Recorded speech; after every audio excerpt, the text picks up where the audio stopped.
Hi, I'm Pamela Bailey, and welcome back to my YouTube channel for episode 2. This is a continuation of the story of a father and daughter who have found each other after 47 years apart.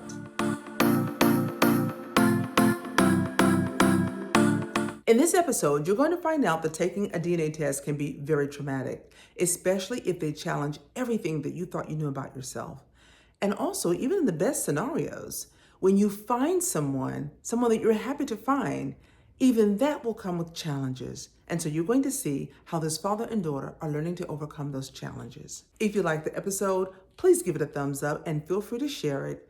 And thank you for watching. Now, I'm going to say this. I remember that while all of this was going on, I didn't know all the details, but I remember you calling me and you told me, I don't know if you remember the phone call, that you were preparing to have a conversation with your dad. And I know that you were very, very nervous. And one of the things that I advised you to do, and I don't know if you did this, but I said to you, because I talk with people all the time that have similar situations, their outcome is not always as good as your outcome in terms of just being able to find who the father is and that the father is living, right? But I said to you, one of the things you might want to do is get some support, whether that is talk to someone who's a counselor or have a confidant that you can just talk to about how you're feeling about all of this. Is that something that you chose to do, or did you decide to still sort of do this on your own? Oh, I definitely talked to somebody. Yeah, I did. I went, I mean, I haven't in a while, but at the time I had a therapist. And so I did talk to her about it. Especially during the process of preparing to meet him, because that was like a little bit nerve-wracking. But yeah, I did.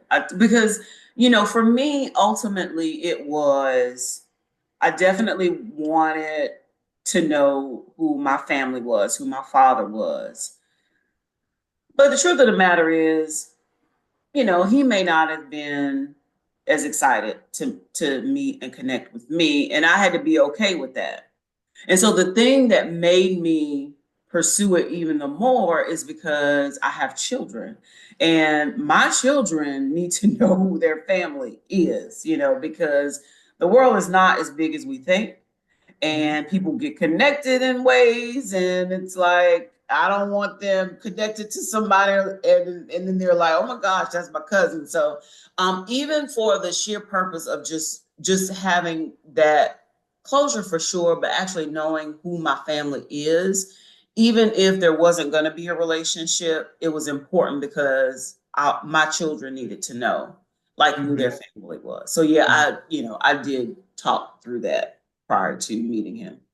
Okay. And Archie, let me ask you, because you talked about sort of having the desire to know if you had a daughter, and you also shared that you sort of for years have still had never forgotten about her, had this a little bit of an obsession with wanting to know, and yet there was some apprehension when you were contacted.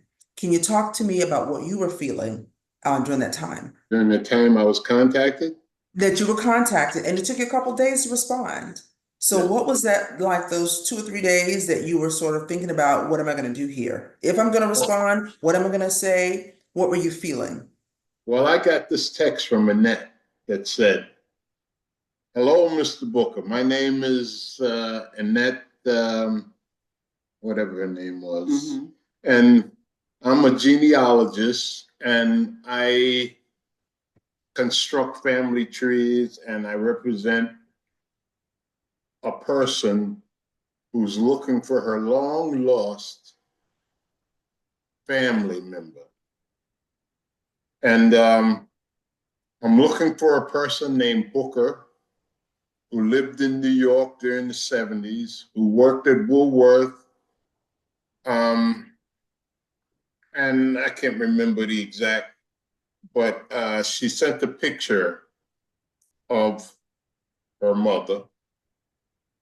And you know what? It was immediate. I knew exactly who it was. I immediately knew who it was. So I texted Annette back and I said, my name is Booker. I lived in New York during the 80s, 70s, and 80s, and I'd like to know who this person is reaching out to me. And so she sent me back. Her name is Lakeisha Campbell, and she lives in Charlotte, North Carolina, and she's looking out, you know, she's reaching out to you. So I said, well, give me her information, which she did. She gave me her phone number, and I ended up texting Keisha a current picture of myself and saying that, I was happy to know that we were connected, you know, and I look forward to speaking to her. And when's the best time to reach out to you? In the meantime, send me a current picture of yourself, which she did. And I compared the two pictures and I saw absolutely no resemblance whatsoever. However, I did um, show it to a couple of friends, and one lady said, "Oh, absolutely the eyes. I can see it in the eyes." I said, "Well, I can't." Well, in the meantime, I asked her about when was the best time to reach out to her, and she said, "I work from home. Call me anytime. I'll make myself available to you." So now it's like, all right, I'm gonna call her. So one day went by, 2 days went by, and I'm kind of like just kind of milling it over in my head. What's her motivation? Is she a bitter young woman looking for revenge, or is she a long lost girl looking for restitution, or is she just bitter and she wants to vent? So it, I, I kind of obsessed over it for a couple of days. And I can imagine she was going through the same thing. But on the third day, I said, all right, I'm going to call her. So I called her and we spoke for the first time we text each other. My first contact was, I believe it was June 29th. And no, June 29th was the first time we actually physically spoke to each other on the phone after the 3 days. And I think her first question was, what took you so long to call me? And I was pretty candid. I said, I'm just kind of not sure why. And she goes, I can assure you I'm not bitter. I just wanted to find my father. I'm not bitter whatsoever. And so we had a nice conversation and she asked me, do you remember me at all? And I said, I absolutely do remember you. I remember the day you were born. And I think I recited her birthday to her. And I said, I came to the hospital to see you.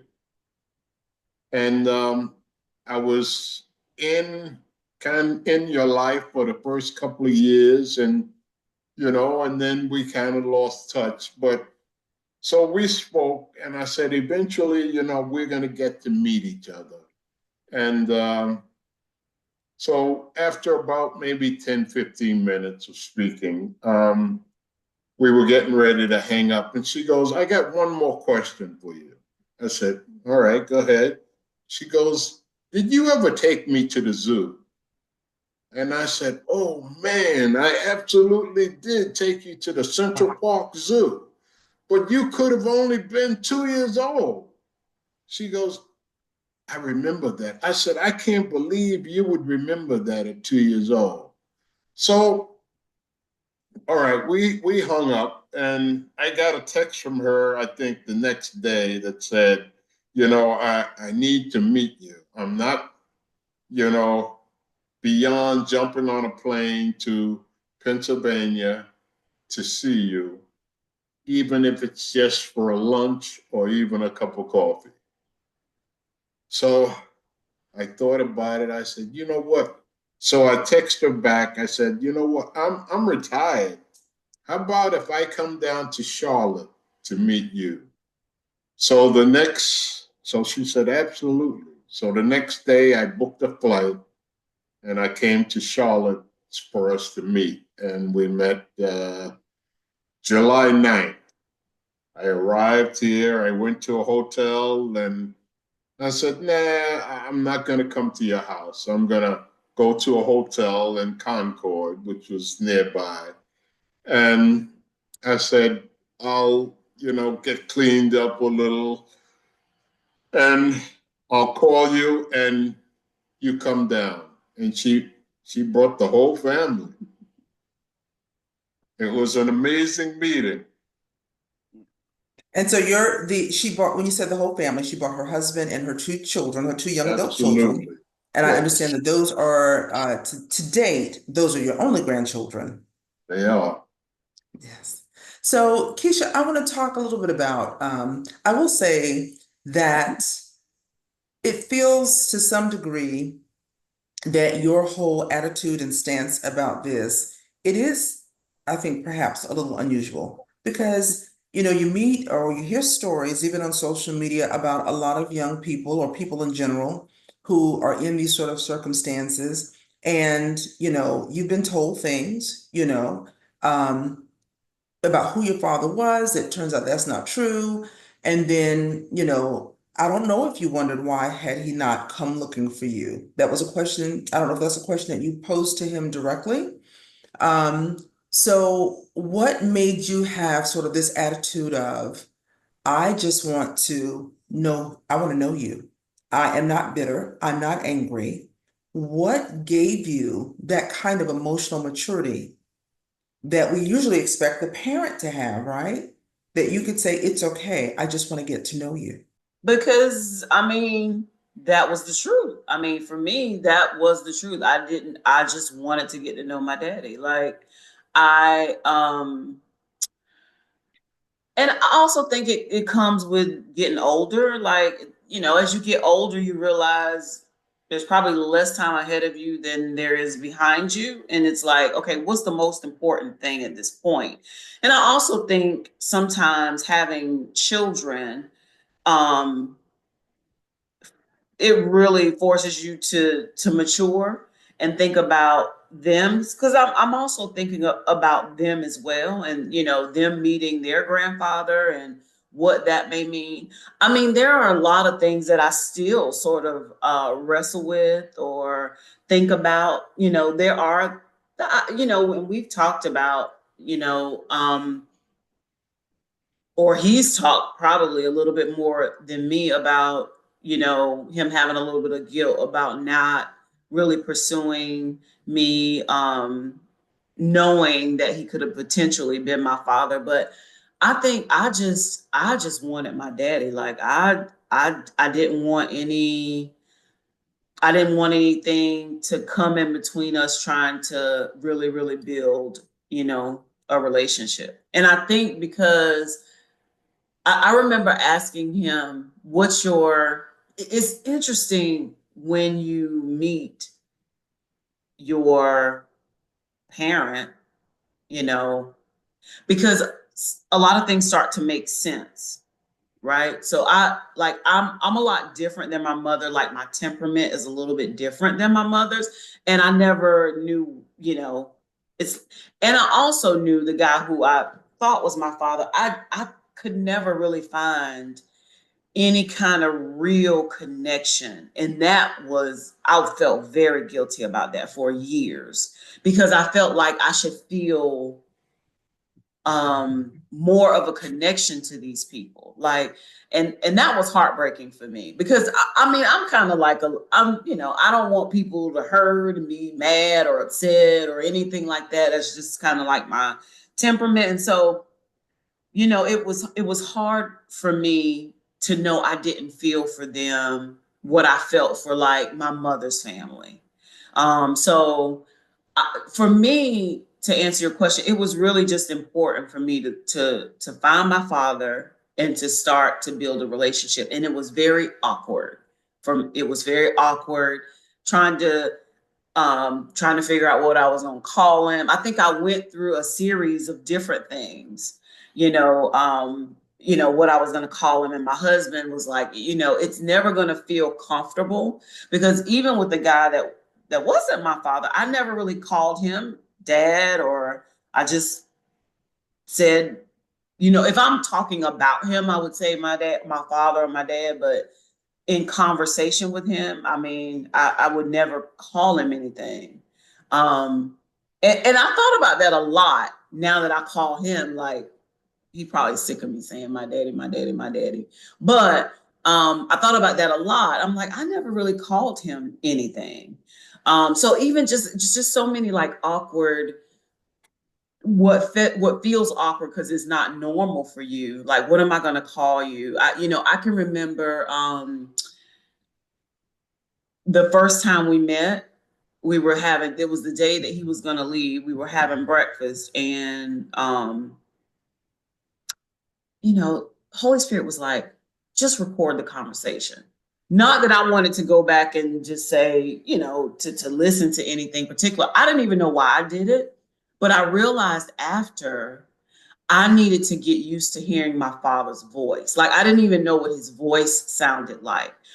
My husband will tell you, so for the first couple of weeks after we met, every night when I would go to sleep, I would just play that recording because I wanted to hear his voice. It's just all the small things. Like, how does he walk? What's the gait of his walk? Like, does he shuffle when he walks? I mean, just all the things that when you grow up with a parent, you probably don't even think about. Like, what does his hands look like? Like, I can remember asking him, like, what's your temperament like? And as he started to describe like his temperament, I'm like, I'm the same way.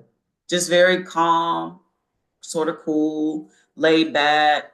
So it was all of those things that seemed awkward, that I like had to really get used to.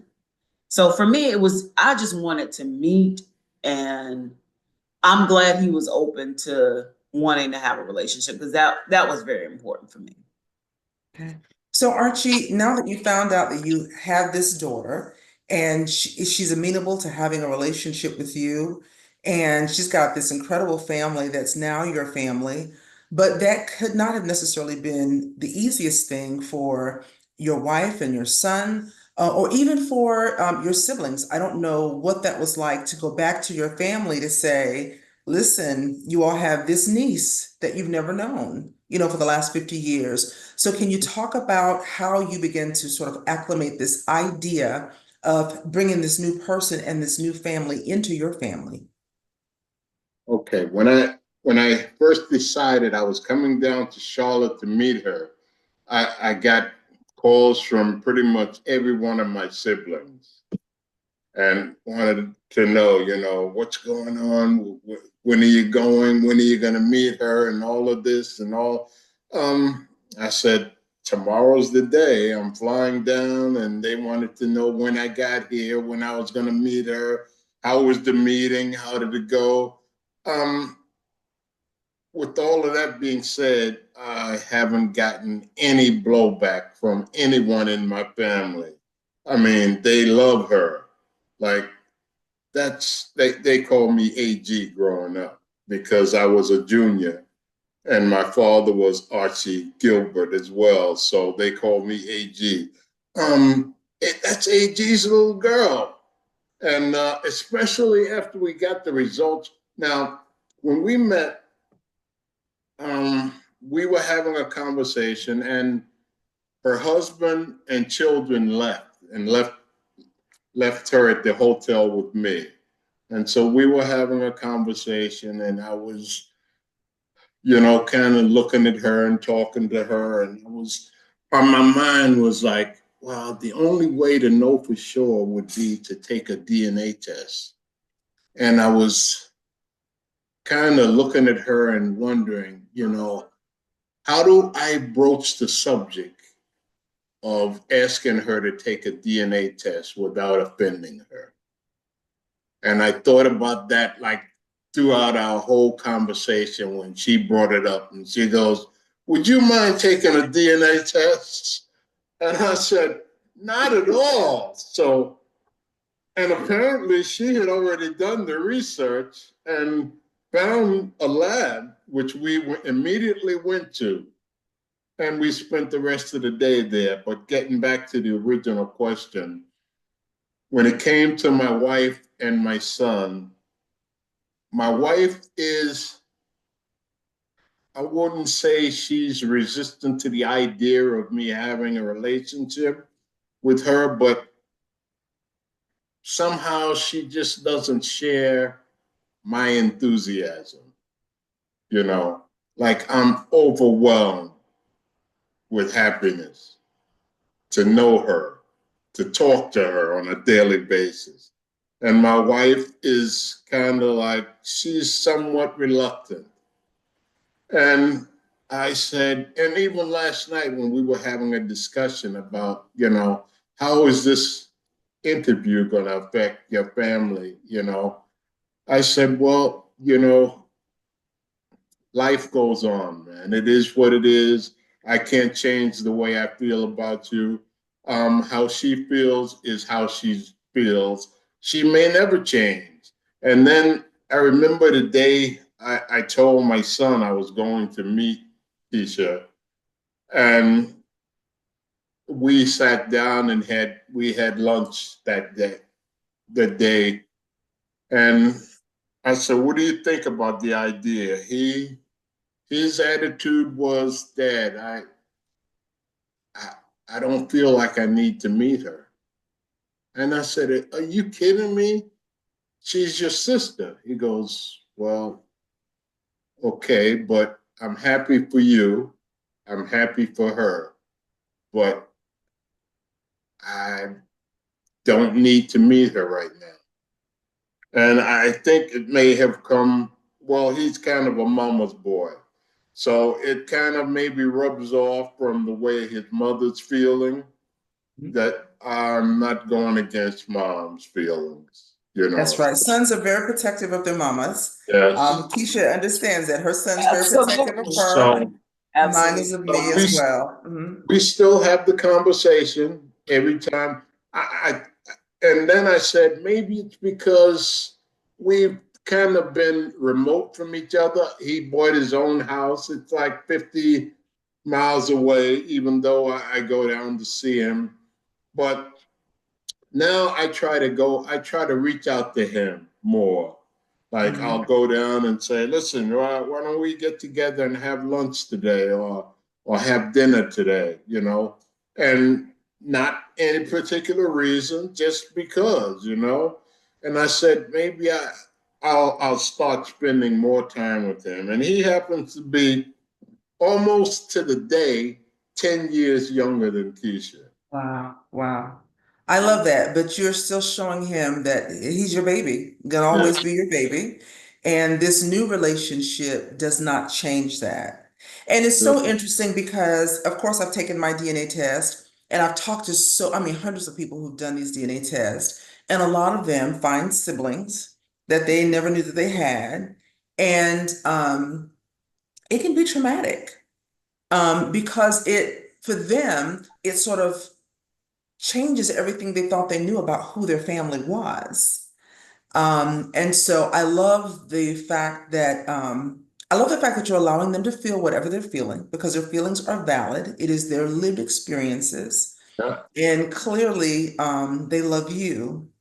And so how you sort of handle it and how you slowly sort of introduce this idea, making sure that they feel sort of shored up and loved, it certainly may change things because, from what I have heard, you've got a fantastic family, fantastic wife and son. So it just definitely just may take a little time, for things to sort of meld in the way that you want them to meld. But in the meantime, it sounds like you're doing the work to help facilitate that. And the good thing is, though, Keisha has become an integral part of the Booker family. Mm-hmm. You know, she's like a booker now, Mm-hmm. officially. And Yes, speaking of, it sounds like Keisha, you've decided to sort of make it official. I am, right now I'm working on getting him added to my birth certificate. And then, once that's done, I'm going to pursue changing my name. Yeah. So I will have a very long name. It would be Lakeisha Rimbert Booker Campbell. Yeah. Okay. And I'm going to ask you a little bit of a difficult question too, and I want you to think about this. So I know that it's been interesting, sort of, finding your dad and sort of hearing some of the stories and from him, and then stories from your mom. And so you're sort of trying to reconcile how all the things happened, even though it may not be the most important thing. The most important thing is that you do have a relationship with your father now. You found your dad, which was the primary thing. But how are you working through and reconciling the fact that you were without him for 50 or 49 years? You just found him literally last year. And you Yeah. guys are sort of in that honeymoon phase right now of finding each other and being overjoyed. But as I shared with you, just based upon my experience with other people who've gone through similar experiences, that very often there's that initial like high of, I found him, he's accepting, we're becoming a family now, and then sort of reconciling that, maybe I could have had a relationship with him many years ago. How are you dealing with that? I think really just trying to focus on what is the most important thing at this point. Now, that's not to say that I don't have my moments, right? Because I do. I do have my moments. I think one of the toughest times for me was when he actually found the photo of him taking me to the zoo that day, and he sent that picture to me. And when every time I look at that picture, first of all, that little piece of the story is just absolutely amazing to me, because I think that God made sure I did not forget my daddy. He just did. He gave me that moment in time and made sure that I never forgot my daddy. Then there was a confirmation that this thing actually happened, because he found the picture at my grandmother's house. And so when he sent me the picture of us at the zoo that day, um, I was overwhelmed. My husband said I cried all night. Like, I was just overwhelmed with a lot of stuff. But when I looked at myself in that picture, I was so happy. Like, I was with my person. Like, I was so happy. And I started to think like my person got taken away. And that was heartbreaking for me. Like, it was really, really heartbreaking for me. And so, I really try to focus on like what we have right now and pursuing the relationship now and really building the relationship now. And that is how I reconcile it, because everybody has their truth, and what one may say may not line up with what the other one says. But again, what's the most important thing at this moment? Your dad is alive. And this is actually, and I thank God, because these are things I prayed for. I was like, please let my daddy be alive. Let him be, still his memory sharp, let his memory be sharp. Let him want to have I pray that he wants to have a relationship. Really, all the things I prayed for really has happened. Mhm. So, I mean, I really try to focus on those things, and those are the things that really help me um, sort of come to terms with like the two sides of the story. I really try to focus on what I have right now and how we can, build a relationship. And my daddy has to help me like stay focused. We need to stay focused on, Mhm. what we have going on. So that is how I reconcile it. That's pretty awesome. I'm going to ask a question. Either of you can answer this question, but I want to find out. And I just said something about this. Like this relationship is so new with the two of you all. So you've been so happy about finding each other that there's not been any conflict or disagreement for the most part, I would imagine, at this point. Like everybody's just happy, go lucky, because we are here. But do you ever feel like there's maybe times that you may be walking on eggshells where you don't want to say the wrong thing, that you're afraid that you don't want to upset each other, to the point of causing any distance? So are you being very careful in the relationship right now, which may be feeling not as natural or as comfortable as it should be? Well, for me, the biggest thing was, I guess,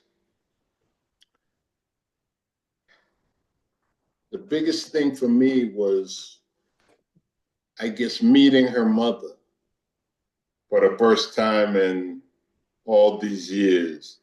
And, what's it going to be like, you know?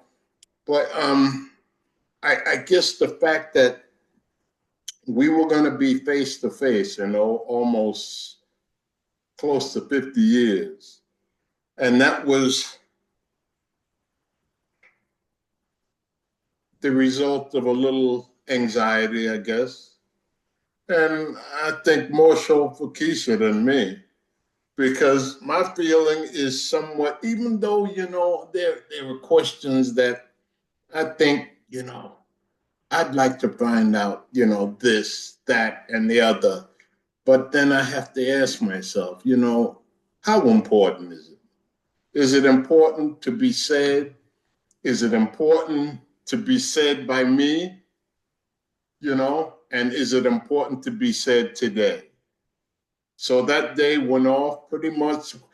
I remember Keisha walking toward me at the venue, the graduation, and I was kind of concentrating on her face. And when she walked up to me, I realized her mother was standing next to her that I hadn't noticed. And it was kind of like I just reached out and gave her a hug, and said, "How you doing? It's nice to see you." And just kept it moving, But as far as eggshells and stuff like that, I don't think I could say anything that would offend her, you know. She has a pretty good sense of humor. So I, as far as I'm concerned, no, there's nothing. Okay. I think for me, I don't know that there is. I mean, we talk. We literally have talked every day since the day we met. Every day. I think maybe one time, one night. Well, when I was on my cruise, we didn't talk every day. But and that was important for me because again, I'm trying to get, I'm like, okay, my daddy's 73 now. And so, but any of us, I mean, lives and things happen. And so I'm really trying to make sure to get as much time in with him as possible. So I can't think of anything that I've kind of tiptoed around or not wanted to ask. Probably the only thing is initially what do you want to be called or what do you prefer I call you? Those things were that conversation was because it was just awkward. Like I never called anybody dad or father or daddy or whatever. And I can I can remember like changing his name in my phone to all the times that I decided I was going to change. And I went between. It didn't feel comfortable for me to call him Archie. To me, that felt disrespectful because I was raised in the South. You never call somebody by their first name. An elder by their first name. So that didn't feel comfortable. None of it felt comfortable, but I knew I wanted to say my daddy. That's what I wanted to say. Mhm. And, again, my husband kept saying, it's never going to feel comfortable until you just start saying it, Mhm. And now I can't shut up. Stop. I can't stop saying my daddy. So No, much you so can't. that my cousin he teases me all the It's time. lovely. It's lovely. It's Yeah. lovely to hear. And just the look on your face when you actually say my daddy. It's just pretty awesome. I do want to ask you one last question, Keisha, and we're going to close. And first of all, I'm going to thank you both for just taking the time to do this interview. Again, I wanted to do this especially with you because I think that there's so many people who are having similar experiences and they don't know how to navigate through it. And I think what you are saying and your experience could be helpful to them. But Keisha, I'm going to leave you with the last word. I'm just going to ask you, how would you, or what would you say to someone, or how would you encourage someone who has the same kind of uncertainty that you had, and even the apprehension to still find the courage to pursue if they're wanting to find more about their parentage? Do it anyway. Try to be as respectful as you can. But do it anyway. I mean, you owe that to yourself because you literally don't know who you are. And internally you probably feel like there's something missing because I always felt like that, like something was different. Even being around um the guy who I thought was my father, even being around his family, I couldn't even enjoy family functions with them because my mind was always looking for something that I could connect to with them, and I never could. And so I would just say you owe it to yourself to do it anyway.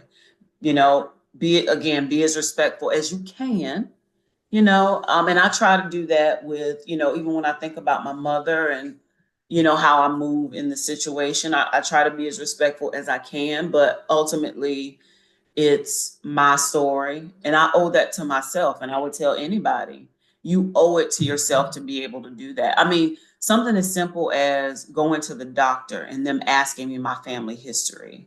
Now I just jump on the phone and I call all my aunts. Like, is there anybody in the family who's ever had breast cancer? Like, I couldn't do that before. Or I'll text them all. Like, has anybody ever had colon cancer or breast cancer or whatever? So even for that reason, you need to know your family history, your family medical history, things of that nature. But for me, do it anyway. That is what I would say. Do it. Fantastic. That's a great place to end the interview. I just, again, want to thank you both for sharing your story. Thanks, Pam. Thank you.